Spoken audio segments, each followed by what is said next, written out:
Welcome to the Revo Report. We're inspiring faith with reason and reasoning with faith. Have you ever wondered how one person leaving the Daily Wire and a single comedy routine could ignite a cultural wildfire? Well, stay until the end because we have 5 points for you that ties ancient wisdom to modern chaos. And the last one will be all worth it. But before we dive in, smash that subscribe button, ring that bell, and join our mission to spread the gospel and the good news. You could be the one to push us to 15,000 subscribers. And share your thoughts in the comments. Your voice matters. Well, Brett Cooper has released her first video. Let's get right into it. Dissect 5 lessons that we can learn right here, right now. What's up, guys, and welcome to The Brett Cooper Show. I am so happy that you guys found me over here on this new channel. I am so excited to start this new chapter with you guys. We have been hard at work behind the scenes, literally boots on the ground, me and my 80-year-old neighborhood grandpa putting shiplap up on the ceilings to cover up my 90s popcorn ceilings that I thought you guys would not find aesthetically pleasing on a set. We're literally in a room at my house. We put this all together. Anyway, I am so excited to bring this new show to you and show you guys what we have been working on. So my goal with this new show is to foster understanding, to go deeper and extract substance in the stories and issues that matter most to us, the issues that impact us on a daily personal basis. And I have always said this, but I want to reiterate it, that I do not take for granted the fact that you guys take hours out of your busy lives to watch my videos, and I want to make sure that every single second of that time matters. I want to make sure that every single video I put out leaves you feeling more confident or empowered or smarter or more inquisitive about the world. And so because of that, we are going to be doing less frequent episodes. We're not going to be chasing the news cycle as much. I want to make sure that every single episode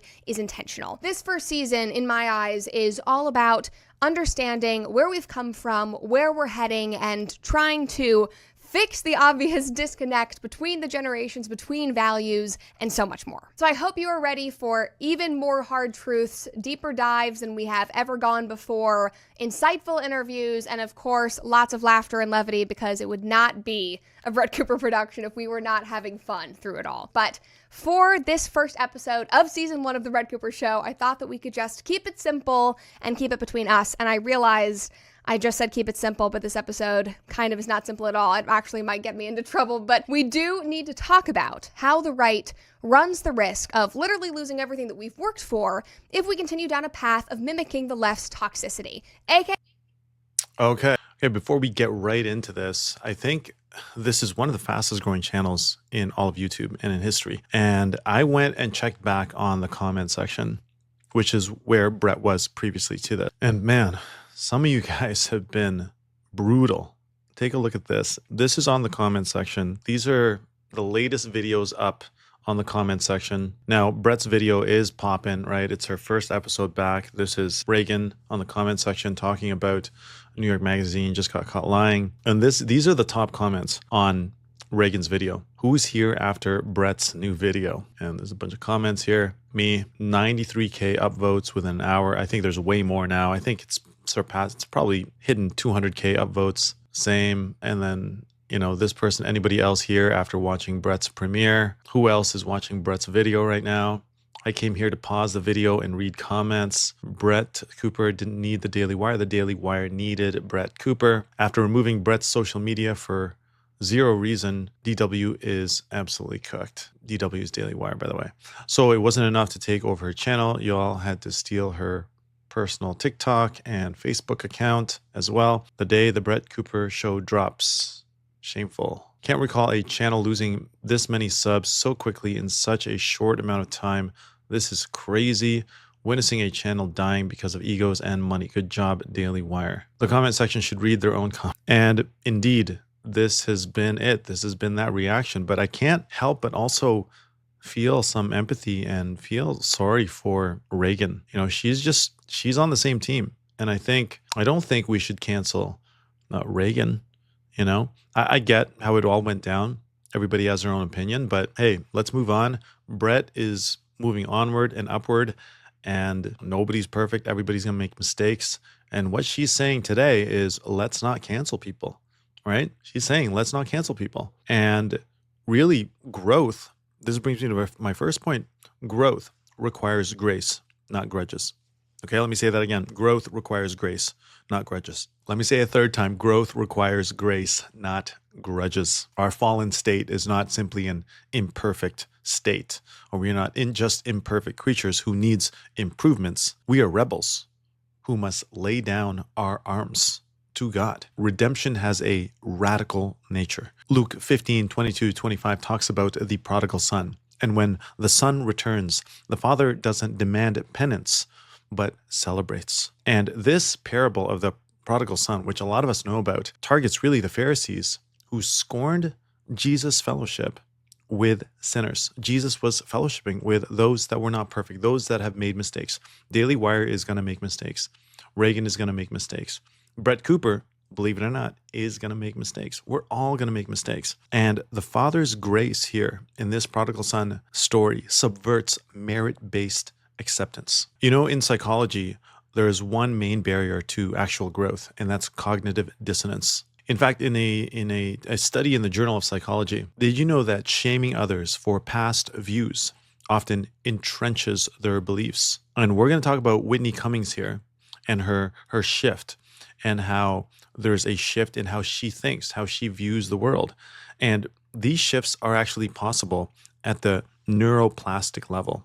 That shifts change in our brain's chemistry, the brain's ability to rewire via new information coming in, or personal experience, or truth being uncovered and realized is possible.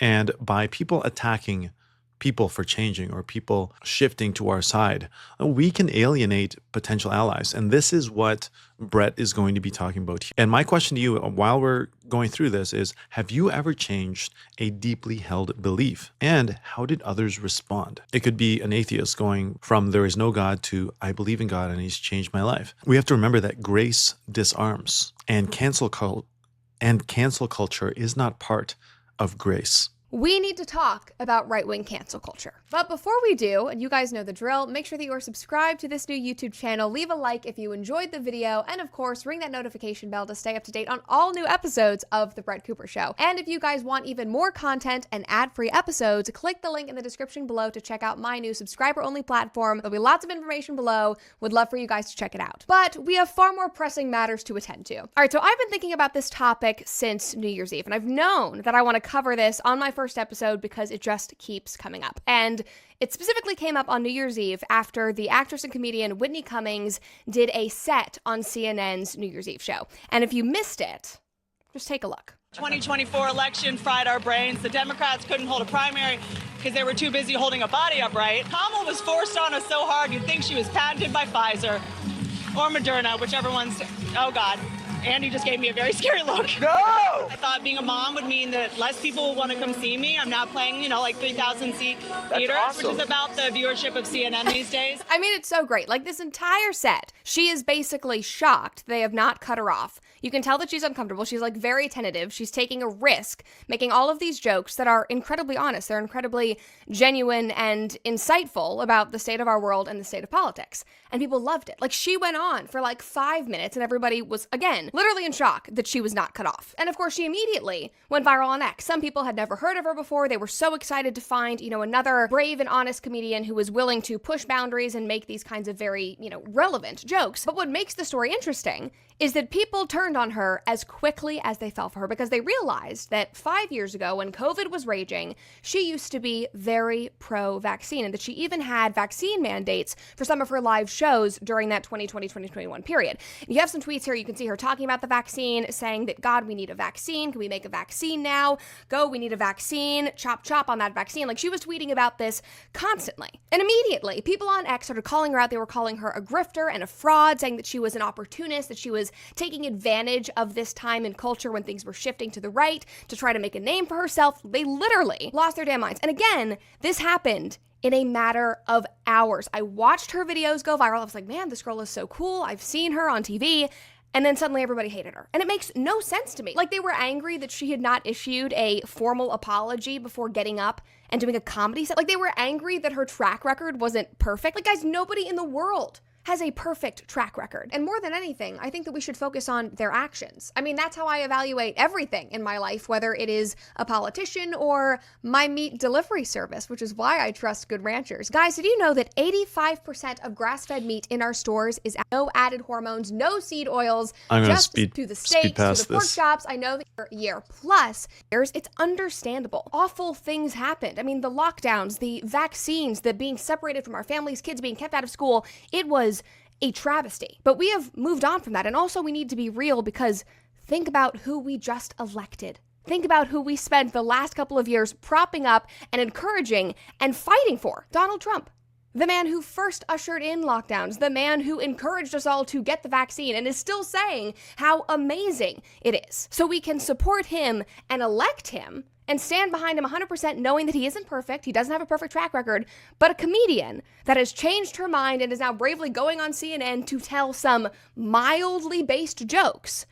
That's not appropriate, because she didn't apologize. It makes no sense. Like so many conservatives that we follow, that we all love, were misled or wrong about COVID. My mother, my tinfoil hat, Alex Jones watching mother who's literally building a bunker, I remember getting grounded in 2020 because I went to the beach with my friends in Los Angeles, and she was like, "You're going to kill me. You are going to kill me. You need to go out into the garage. I don't want to see you." Like, literally was grounded because she thought that this was so serious. And it's okay that people were wrong and that things changed, because we genuinely, most people, had no idea what was going on and what was actually true, what was real. So that is... Yeah, I think Brett brings up a very good point here, in that cancel culture can be very toxic.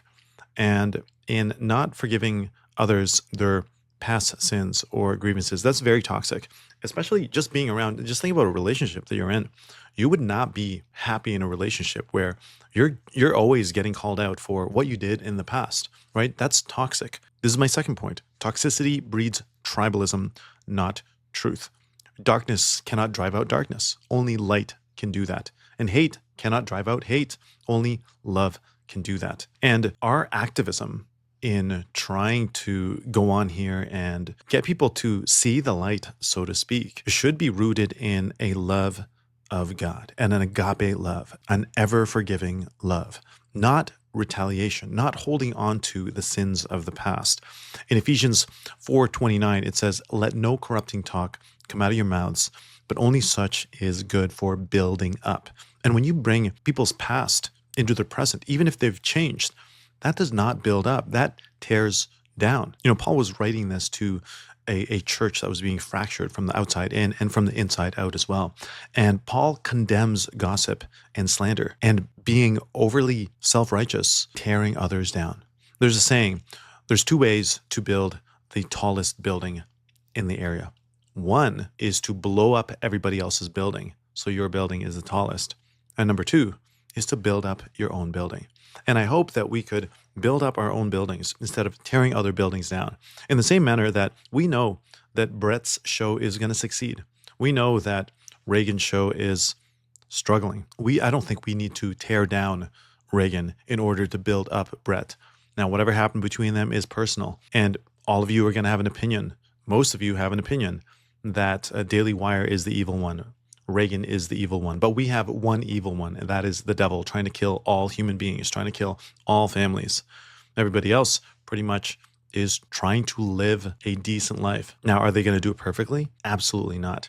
None of us are. None of us ever will. But you know, grace and sacredness binds groups. And when conservatives mimic progressive cancel tactics, they sacralize vengeance over virtue. There's a Stanford study that found that toxic online discourse activates the amygdala. Isn't that interesting how even if it's online, it's activating something in your brain as if it was happening in person?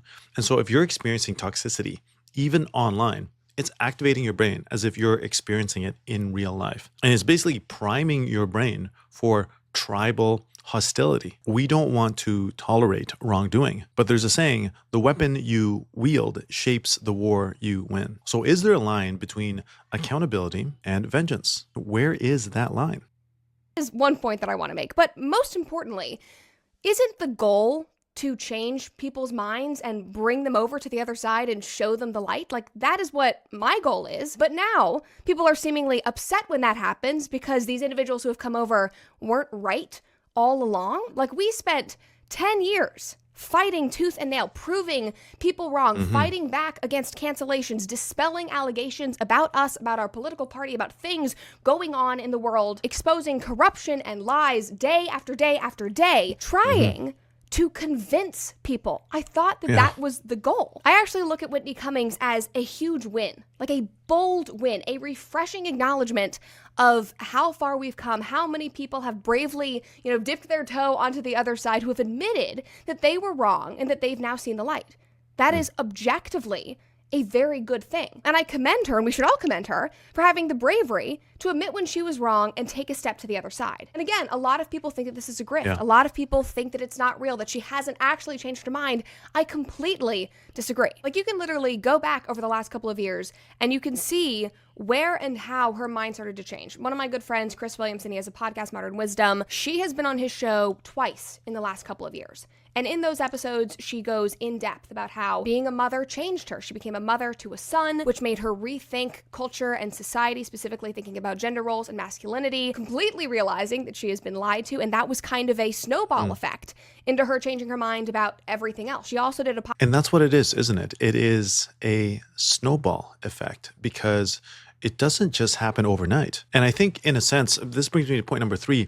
There's the idolatry of perfectionism. Human imperfectionism, which we all have, obviously, I think drives us towards not only the aim of perfectionism, but also divine dependence. It draws us to depending on God when we see that we're faltered, that we can fail, that we make mistakes, that the situation is not all under control, that person is not all under control, that our bodies are not all under control even, that we can get sick and that we can lose it and other people are imperfect. I think this all draws us to depend on God even more. A lot of us are familiar with Romans 3:23. All have sinned and fall short of the glory of God. And Paul is saying all of us, none of us are worthy. Only Jesus is worthy. And Paul was writing to Rome to really dismantle the Jewish and Gentile arrogance that were thinking, oh, what I'm doing makes me good enough. And we can even fall to the fallacy of, well, I believe in the right thing and that I'm much better than that person that doesn't believe in the right thing. There is a universal need for grace. Do you know that perfectionism actually is linked to anxiety and burnout? And perfectionism actually thrives in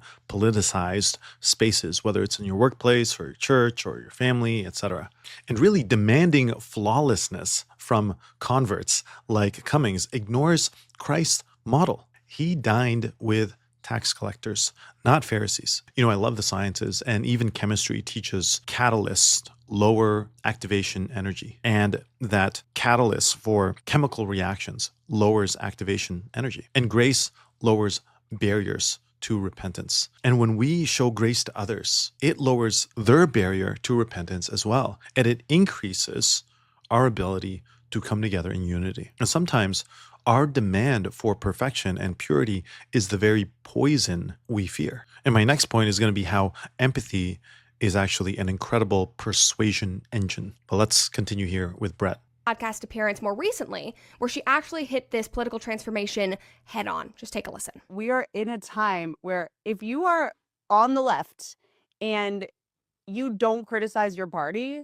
how much do you even care about your party? I don't think the left is as liberal as it used to. It's like the left became the party of censorship and my body, my choice, but you have to take this vaccine, and my body, my choice, pro-choice party, but you don't have a choice in your candidate. So again, you are seeing her mind change. You are seeing the issues that forced her to rethink everything about her political stance and about her political parties. And I'm seeing all of these comments. I'm seeing people who are posting clips from this podcast and they're saying, Whitney, it's 4 years too late. It doesn't matter. You're not actually brave. I don't care when it happened. Like, truly, I don't. That's BS to me. I'm just happy that she's thinking critically about the situation and that she has gotten to a point where she feels brave enough to speak about it. Like, again, that is a net good, in my opinion. And so the point I'm making is that, yes, people can change. That is a good, normal, human thing that happens to all of us. And when you change, that means that you then come with a past. You come with choices that you've made and things that you believe that you possibly regret, that you would not believe or do now. That's fine. Like, genuinely, that is okay. That is actually very normal for every single human being. So why are we... Exactly. We're all going to bring something from our past. We all have skeletons in our closet, but empathy is something that can really dissolve that closet or empty out that closet, so to speak. And without compassion, truth becomes cruel. Matthew 9:36, Jesus, when he saw the crowds, he had compassion on them. Why is that? Because they were harassed and helpless. You see, Jesus' ministry blended truth with tenderness. And this is a model for engaging skeptics, whether they're all the way on the left or whether they're atheists or agnostics. They don't believe what we believe, but let's not stoop down to their level and ad hominem and tear them down. Because when we ridicule instead of listen, we trigger defensiveness. And Brett's plea here, really to welcome, not weaponize, is something we should consider. Even psychologically, the unconditional positive regard. I think that the right and Christians can use this. Even statistically, do you know that empathy and compassion actually increases persuasion efficacy by 43%? And so I'm not suggesting that victory lies in laying down, but victory may lie in holding up. Have you ever experienced someone who was empathetic, compassionate towards you, and even if you didn't disagree with them, you appreciated the kindness, you appreciated the compassion? And I think this is what Brett is getting at here. And so we're going to move into point 5, but let's finish this off quickly. Ripping somebody apart because they were 4 years too late. Like, again, wasn't the goal to get people to this point. And so in my opinion, the correct and the good thing to do is to welcome people like Whitney Cummings and understand where they're coming from and have empathy for the fact that, yeah, maybe it took them longer than some other people, but they finally got here. And that doesn't mean that you have to trust them implicitly and say, oh my God, here's your MAGA hat. Here you go. I'm going to follow you. And you're actually going to be our shining guide of a light for conservatism. No, like, that is ridiculous. You can tread lightly and be cautious, but you also don't have to be nasty. You also don't have to be a troll online because they aren't perfect. Because I guarantee the people that are commenting these things about her are not perfect either. And more than anything, I think that we should be focusing on people's actions, which brings me to yet another example as I've been thinking about all this cancel culture stuff, which is Bud Light. All right, I'm not really going to comment on Bud Light because I don't drink. I don't think people should drink, but I'm not legalistic about it. I'm just saying alcohol generally does not lead to anything great. Right. But my point number 5 is the eternal now. Life can be understood backwards, right? In retrospect, we can always look backwards, but it must be lived forward. And sometimes obsession with past sins enslaves us, but redemption frees us. Even Paul tells us to the church in Philippi, forgetting what is behind, right? Forgetting what is behind. What did you want to press on towards the goal? Because Paul himself was a former persecutor. He was a former Jesus hater. And really, I think this epitomizes forward-focused faith and prioritizing repair over retribution. What's interesting about quantum physics is that it teaches us that fixating on past particles blinds us to present waves. Now, we can't separate a person's past from that person, but we can separate it from their present potential. And in the world demanding flawless heroes, Jesus offers a better story when he says, I am the way, the truth, and the life, and no one comes to the Father except through me. He transforms rebels into saints, not through cancel culture, but by Calvary's cross. Let's mirror that radical grace. And remember, Christ's yoke is easy, his burden is light. So go light the world. Welcome to the Revo Report. We're inspiring faith with reason and reason with faith.